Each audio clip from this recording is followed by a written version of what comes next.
ఈరోజు ఆంధ్రప్రదేశ్ పల్నాడు జిల్లా నర్సరావుపేట కేంద్రంలో ఏదైతే ఈ దేశంలో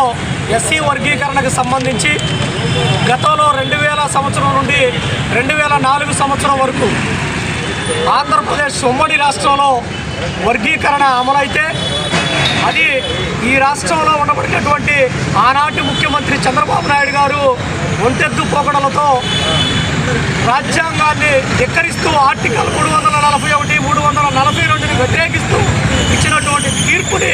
సవాల్ చేస్తూ సుప్రీంకోర్టుకి వెళ్ళగా గౌరవ సుప్రీంకోర్టు రాష్ట్రాల వారీగా వర్గీకరణ చేయడానికి వీల్లేదని ఇచ్చినటువంటి తీర్పులో భాగంగా 2004 నుండి నేడు 2025 వరకు జరిగితే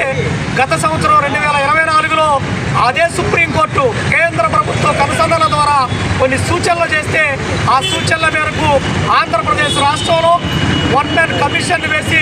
వన్ మ్యాన్ కమిషన్ అతి తక్కువ సమయంలో ఈ రాష్ట్రంలో పర్యటించి ఎస్సీల స్థితిగతుల గురించి అలాగే ఎస్సీల అభిప్రాయాల గురించి ఇచ్చినటువంటి ఫిర్యాదుల్ని పూర్తి స్థాయిలో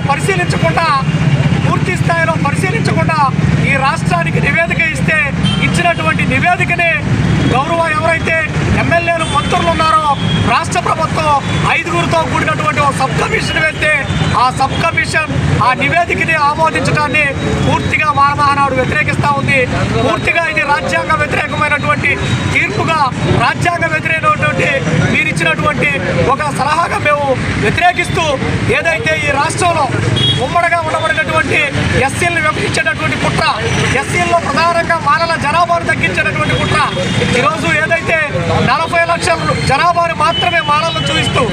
ఒకటి హిందూ మానలుగా ఉన్న మానల్ని క్రైస్తవ మానలుగా, హిందూ మానలుగా ఉండబడినటువంటి మానల్ని హిందూ మాదిగలుగా, హిందూ మానలుగా ఉండబడినటువంటి వాళ్ళని అరవ మానలుగా, అలాగే ఆది ఆంధ్రులుగా విభజించి మానల జనాభాని తగ్గించి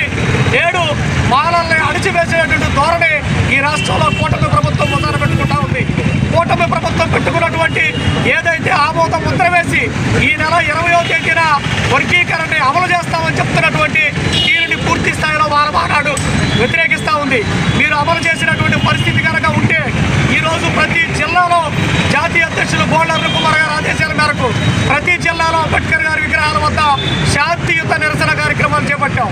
భవిష్యత్తులో మాలలను అణిచివేస్తూ రాజ్యాంగానికి వ్యతిరేకంగా రాజ్యాంగాన్ని ధిక్కరిస్తూ పార్లమెంటును అవమానించే విధంగా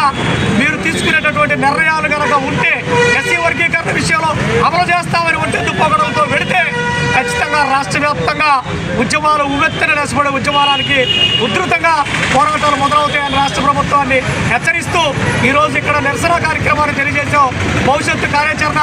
జాతీయ కమిటీ, రాష్ట్ర కమిటీ కూర్చున్న తర్వాత మళ్ళా భవిష్యత్తు కార్యాచరణ ప్రకటిస్తాం. ఇప్పటికే ప్రతి జిల్లాల్లో ఈ నిరసన కార్యక్రమాలు జరుగుతూ ఉన్నాయి. మీరు సుప్రీంకోర్టు ఇచ్చినటువంటి ఏదైతే ఓ సలహా సూచన ఇచ్చిందో ముందుగా మీరు 2011 జనాభా లెక్కల ప్రకారం మేము వర్గీకరణ చేస్తున్నామని చెప్పారు. 2014లో రాష్ట్ర బైఫర్కేషన్ జరిగిన తర్వాత జనాభా లెక్కలు తారుమారైన